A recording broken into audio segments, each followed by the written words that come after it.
What is up, Broncos country? How y'all feeling this beautiful Sunday? The sun is finally shining here in the Mile High City, and I'm excited to be with you guys. Welcome to the channel here, Marquee Sports. I appreciate y'all following along. If you haven't already, like, comment, hit that subscribe button. It would really help me out. I'd super appreciate it as I'm trying to grow this channel and putting out some content for you all. For you guys that don't know me, I'm a Denver native here. My name is Mark, born and raised, huge sports fan, huge Nuggets fan, Broncos fan, Avalanche. We don't really care about the Rockies, but I'm here to talk about all sorts of sports, and I love it. And I made this channel to bring you guys, unfiltered content. It's completely raw. There's no edits. I don't even script the channel. I just really go in there with an agenda of what I'm going to talk about, and hopefully we can get we can grow a little community. We can get some more people here on the channel. So I appreciate you guys following along on this journey with me, man. So I appreciate it. Anyways, it was an exhausting weekend. It was an exhausting week. Last week was one of the best weeks I think in Denver sports. We had the Jamal Murray game-winning buzzer to win game two. They ended up taking a 3-0 lead, but now it's 3-1. We'll talk about that. The Avs had really rebounded after that tough game one. The Broncos in the draft, they finally made the obvious right choice by drafting a quarterback in the first round, and it's Bo Nix. And don't come at me with it's the sixth quarterback. Guys, we can debate this all day. I can assure you that my list of positives and my list of reasons why it's a good pick is going to be significantly longer than your list of reasons why it's so bad. So feel free to come on if you disagree. But otherwise, the Broncos had a great draft. The episode today is really going to talk about recapping it. We're going to go through all the different positions, all the different players, picks that I like, picks that I don't really like, if there are any, and then we'll go through some of the undrafted as well. And we'll try to keep this quick because I know that y'all don't want to listen to me for an hour every time you want to hit these episodes. You just want quick content. So we had an entire episode dedicated on Bo Nix. Y'all know that. That's the first pick, and it is an A+. A+ um, pick right there in every way. And like I said, if you guys disagree, I'd love to know in the comments why. I'd love to invite you guys on the show to talk about it. So you'd have to sit there and be behind your keyboard. And I can assure you that we'll be able to flip that perspective of yours really, really quickly. But what's really great about the draft is obviously there's always a lot of unknowns, right? And there's a ton of layers. And I've worked in sales for the last 10, 15 years of my life, really pretty much since I started working. And what I noticed, especially as a sales trainer, there's two different kinds of sales trainers. There's some sales trainers that really love to look for other people that have experience, right? Because they feel like these guys are going to come in, that, you're going to be able to just tweak what it is that they do that's made them successful, and they're going to be off and running. And then there's other people that want really talented salespeople, right? But they don't really want them to have a lot of experience because they want to mold them in their own vision, right? That's exactly the two different types of philosophies when it comes to NFL GMs, and why some people said Bo Nix was the sixth quarterback or he wasn't the highest ranked quarterback. Because the talent from the physical tools to being able to make all these crazy throws might not be as high as everybody else's, but the experience factor is there. And if as long as you got a guy that's coming in with no ego and that's willing to learn, so it really is a flavor of the day type of a thing, is the way that I look at it. So, anyways, when we go through the Broncos draft picks, in day two, the Broncos ended up drafting Jonah Ellis, the edge rusher from Utah. Now, when I first saw it, I'm not going to lie to y'all, I didn't really do a whole lot of work on pass rushers and anything else really outside of quarterback. I did some running back, I did some receiver stuff, and obviously some tight ends. But anything else, I kind of just say I'll figure it out. Now, drafting an edge player, an edge rusher, 10 out of 10 in terms of the position because we need that and it's extremely impactful. And in my opinion, it's the second most important position in football besides quarterback. And I would say, yes, it's higher than left tackle. And so Jonah Ellis, when you look at him, man, he's got a lot of dog in him. He's got a high motor. He's a little bit undersized, but I really like the pick and I'm super excited about that. I did make another video on Jonah Ellis. And day three, which we haven't talked about, this was the big move of the draft, obviously aside from the Bo Nix draft. And we traded all the way up. We gave up some equity, nothing next year, which was good, to move up to get Bo Nix's partner, his partner in crime, his boy, his receiver, his number one target in Troy Franklin. Now, I did do a lot of work on these receivers because I really wanted a receiver day three. So I did even more work as we were going into day three. And there was a lot of things I really liked about Troy Franklin, but there was a couple of things I was pretty concerned about, and I kind of understood and maybe realized why he dropped on some draft boards. But I'll tell y'all something. And the main thing is, where does he fit? Right. So I know that Sean Payne talked about he's an outside Z, he's kind of that speedster, the outside receiver. And so it's like, okay, so if Sutton's going to be on this team, which I still think by some point in the next few months he might not be, but it's like, is he a slot? Is he an outside? Are they going to use him on the line of scrimmage? Is he going to be a gadget guy? Is he going to get somebody that gets a lot of reps? There's going to be a lot to that. And I think when you look at him, he's somebody that you get the ball in his hands, he can make something happen. But he's a little bit thin. He's a little small.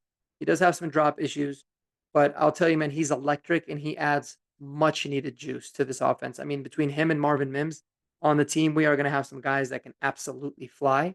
And I do think that there are some differences between Marvin and Troy Franklin.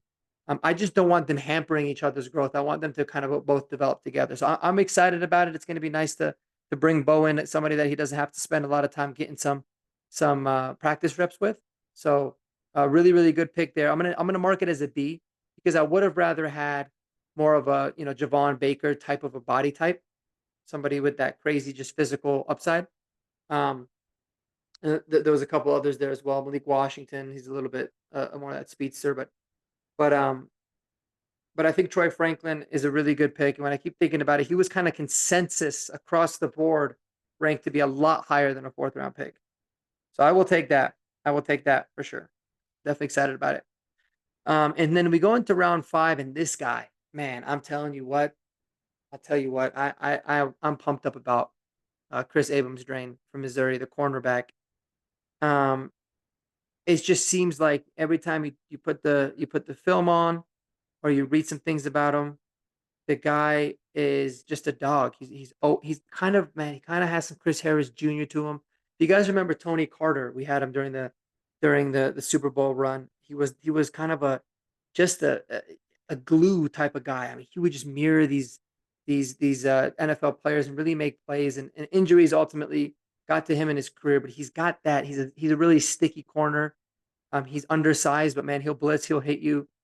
There's a lot to love with him, and I really do love cornerbacks that played in the SEC because you kind of have to have that demeanor to you. So and he's somebody that because of his flexibility as dime backer, he can be in the slot, he can be on the outside. That flexibility is going to be great. They can send him off blitzes. He's going to have a role, and I think he's going to become a household name and a favorite for Broncos country early. So I love that pick. Audric Estime. Let me tell you something. When I first saw the pick with Audric Estime, um, he was the second. We basically got them, and we got two. We had number 145 and 147, so we picked them up both really quickly. And I did want a little bit more of a shifty guy. I did want somebody that can catch the ball to the backfield that kind of resembled more of that Camaro role because I think that that's different than what it is that we had. And at first, I didn't really love it because it's like he's not. He's kind of Javonte Williams 2.0. So where is he going to fit or what's that going to do? And we kind of have two guys that are the same. Then I started thinking about it a little bit more. And then I was like, you know what, man? Defenses are not going to want to tackle those two guys if we really feed them the rock. Um, because last year it was like, you would give it Javante and then we kind of switch it up with Jaleel and it was became a little bit obvious. But now if you just want to pound the rock, you can give it to Javante. If he needs a breather, you can give it to Estimate. And these guys are behemoths. You're not going to really be able to tell a difference between the two guys when they play. So I really, really like the body type and the body type nature. He's a nasty runner. He's really young. Geez, he's only 20 years old. He's an absolute tank. So um, added some much needed physicality, and I felt a lot better about this pick after I saw who we ended up getting as an undrafted free agent. So we'll get to that. We will definitely get to that. Round 7. This is kind of one of those rounds where I wasn't. I was like, we're probably going to take like another receiver, maybe a tight end or something, because he looked for special teams guys.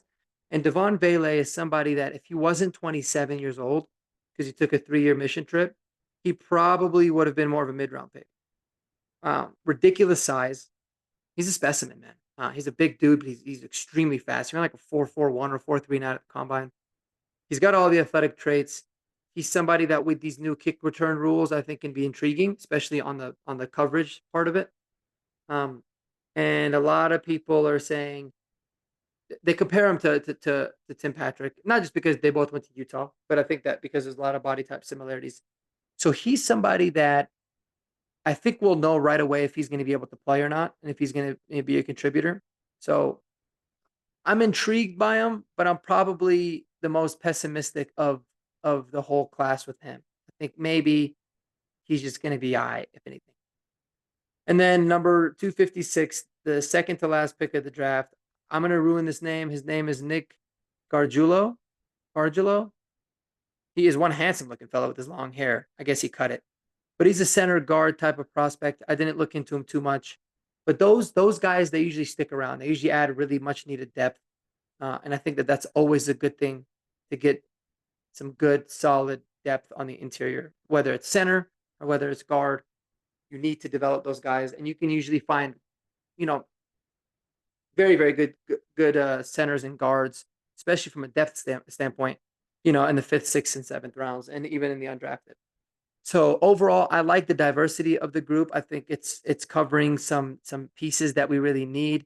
I love how much competition and bodies we are bringing into this receiver room. You've known right when Sean Payton got here, he just wanted to revamp everything.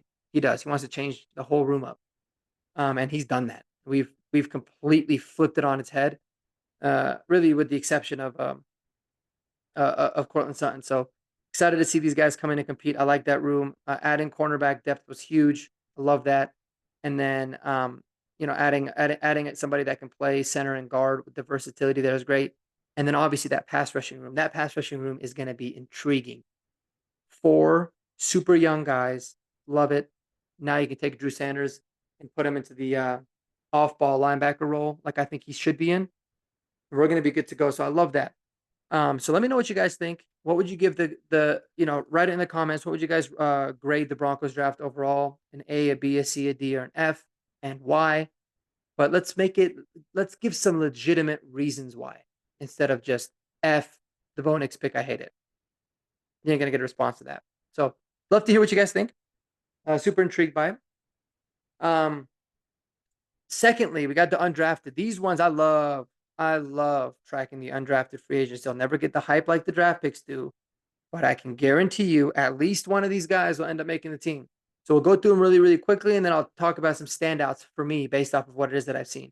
So we got Nebraska defensive back Omar Brown, more of a safety cornerback mix.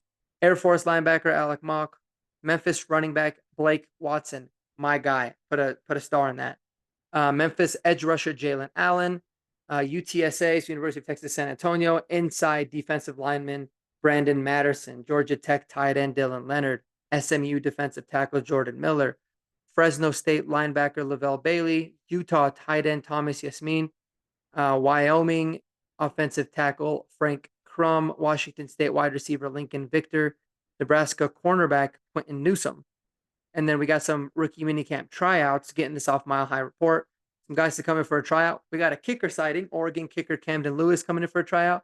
A long snapper from Fresno State, Nick Dambra, is coming for a rookie tryout. Colorado School of Mines quarterback John Matocha. It's actually the first time I saw that. Shout out to the Mines, man. My wife was a soccer player there. She's a Mines alum. So love the Mines. That's awesome that he's going to come in for a tryout. And then UIW, I don't even know what UIW is, but offensive lineman Joe Bryson. So it's a big list. They might add a couple more to it. We'll see. But guys, some standouts for me, and I'll do a little bit more work on these guys. It's been busy. Forgive me. But a lot of people are hyping up Nebraska, the defensive back Omar Brown. So I'll take y'all words for it. But I love Memphis running back Blake Watson. In fact, I wanted the Broncos to draft Blake Watson when they ended up taking Estime. I was a little bit bummed about it because this guy is, first of all, he can fly. He's got some juice. He's a wide receiver that turned running back. It seems like so many guys at Memphis do that. And every single Memphis running back that's in the league is a very good pass rusher because they are former receivers. Pass catcher, sorry. Because they are former receivers. So this guy can catch the ball. He's got some juice. He can run between the tackles. He's the guy that profiles as somebody that fits Sean Payton's offense. Where is he going to fit into this backfield role? You're going to have to figure that out, obviously. I mean, if it's going to put somebody like Julio McLaughlin potentially on notice, right? Obviously, Samaje Perine, it's looking like he's probably not going to make this team. But this guy fits exactly what it is that you want. He's going to struggle from the standpoint of pass blocking or pass protection, obviously early on. But man, he can catch the ball. He can run. He brings some juice. So it's going to be fun watching him and Jaleel battle it out and make each other better there. So I love that pick. Love, love, love, love, love that pick. And then Wyoming, offensive tackle, Frank Frum. All right. Now, excuse me being a little bit dirty, but when I saw that he was signing here, I was like, oh my God, I think I'm gonna crumb. Right. I think I was. He's somebody that, man, you talk about an athletic, long, tall offensive line prospect. I love that. I wish we used the pick on him just so everybody could be like, well, you know, um, we can say we drafted a tackle, but I felt like he was going to be somebody that, especially as we got into the seventh round, and it looked like he was not going to be drafted, that the Broncos probably ended up selecting somebody else rather than him because they felt confident they can get him as a undrafted free agent. A, because of the history of UDFA's making the team, but B, because he's close. He's up here in Wyoming, and it was an easy transition. So we got lucky. I love the fact that he wanted to come here, and he's somebody that, man, I'm telling you, with Garrett Bowles' contract expiring after the season, he's somebody to keep an eye out on for. So I'm excited to see him a lot. So those are my three guys, but I'm sure there's a lot of you guys out there that have done a lot more work on these guys that know more about them. What do you guys think? Which UDFA are you excited about and why? And I can't wait to look into them a little bit more. Special shout outs to the Nuggets and sorry, not the Nuggets, the Avalanche. What a game today. Absolutely dominating again, dominating the best defensive team in hockey, the best goaltender in hockey. We've absolutely abused them. Take a 3-1 lead in the series. I love the way this team is playing. If we can continue this, not many teams are going to beat us because we have turned up our defense. Georgiev has just flipped this unbelievable switch. I've never seen a goalie just be able to flip it and lock it in. He's been on fire for 3 straight games. So hopefully we keep doing that. And that power play, dude, that power play is lethal right now. It is lethal. If teams are committing penalties against us, it's all at this rate, it's almost guaranteed that it's a goal. So shout out to them. Nuggets, Nuggets, you're making me worried. You're making me worried. Are you making me worried for the series? Not necessarily, right? 3-1 lead. I still think that we should ultimately move on. But you haven't been playing good. Jamal Murray is now questionable tomorrow with a calf injury. Sometimes more games is a good thing for a team that's just not quite there yet. But it really scares me because if Jamal misses a game or two, you never know what can happen, man. Because to be honest with you, even though we were up 3-0, we were kind of getting dominated at times by this Lakers team. So we cannot keep depending on that. But I'm happy that this series is coming back. I think with or without Jamal, we should and we can still win. We'll have to see. So we'll monitor that. They play tomorrow. So quick turnaround. But I appreciate y'all riding with me, man. Super pumped. It's finally it's a great time because it's time to be excited as a Denver Broncos fan again. Genuinely excited, and I am, and as a Denver sports fan as a whole. Mile high salute to y'all. Peace out. Have a beautiful Sunday. I'll talk to y'all soon. Peace out.